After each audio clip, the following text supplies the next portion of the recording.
the next speaker, which is Ibukun Faluyi, Executive Secretary for EPRON Nigeria, the PRO there.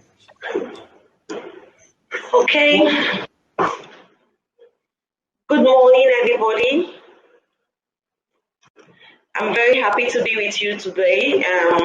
Like she mentioned, my name is Ibukun Faluyi. I head the Producer Responsibility Organization set up to manage electrical and electronic equipment waste in Nigeria. So EPRON is a pretty new PRO. We just incorporated in 2019. And I'm really happy to be with you today. I want to say a very big thank you to the WEEE Center for putting this inaugural conference together for the African continent. So really glad to be here. And today I'll be talking about an enhanced vision on extended producer responsibility and all its actors. I will give you 6 minutes from now. So can you see my screen? Maybe soon. Okay. There's a bit of delay, so we need to see if it comes. Okay, so I'll just start, and then as it comes, we'll move forward from there.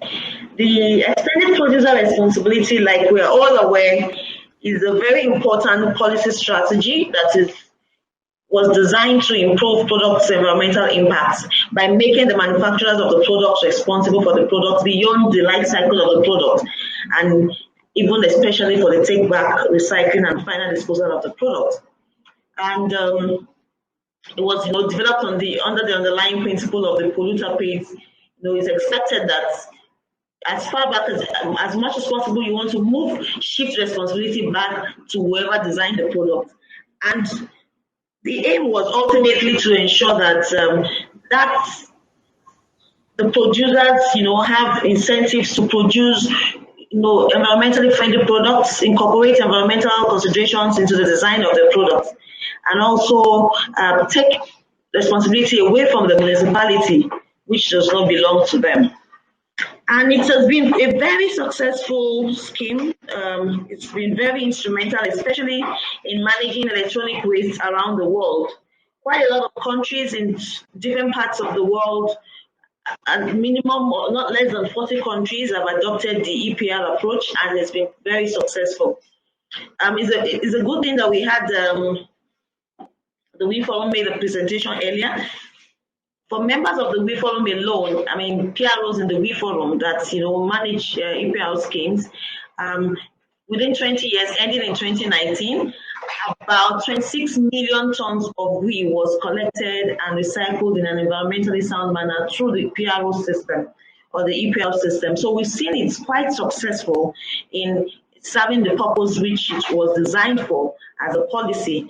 And because of the success that we've seen, especially pioneered in European countries and other OECD countries, a lot of African countries too have adopted the EPR approach. If you can see my screen and see from the map there, about 10 African countries have adopted the EPR approach in different EPR methodologies for managing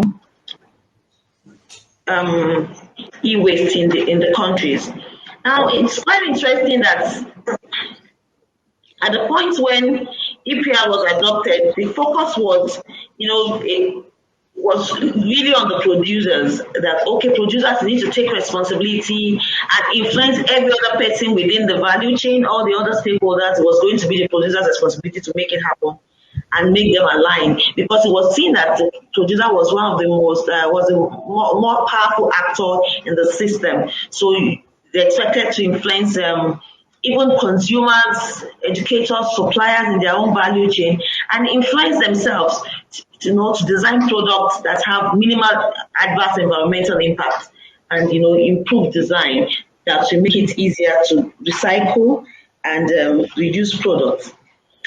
But with more recent studies and experiments, can you hear me? Yes, we hear you very fine, but unfortunately the presentation is not showing. but you are telling it very, very well. So let us share your presentation later on. You can send it straight to me or to any of us after. We will put it up in the handouts.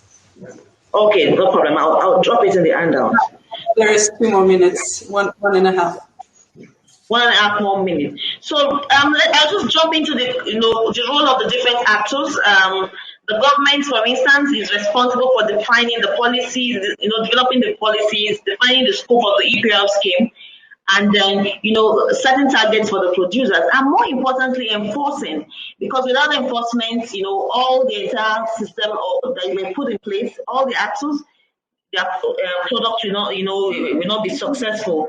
One thing we've seen is that for an EPL to be successful, it must have the all actors approach. All the government, the consumers, the producers, all of them need to take appropriate responsibility in terms of what they're expected to do. For instance, when you look at in the African circle, we even have repairers, and then we have the informal sectors, which also work in terms of aggregating e-waste. So all these actors must have defined responsibilities, which they must also fulfill appropriately, so that the EPL system can be successful. And we talk about consumers; they must also take responsibility in terms of ensuring that they put the e-waste back in places where they're supposed to be. They must give up and not hoard their e-waste, because if they keep hoarding, then we do not have the e-waste to handle appropriately. So one thing we must emphasize is that all actors, in terms of even academia and the customs, all government agencies that are involved in the EPR system, must take their responsibilities seriously and appropriately do what is expected of them to make the system more robust. Thank you so much. Thank you so much. But this was wonderful to hear, and congratulations to Nigeria for having EPRON up and running. And still, of course, there are things to do, but you are on it. So thank you so much for sharing.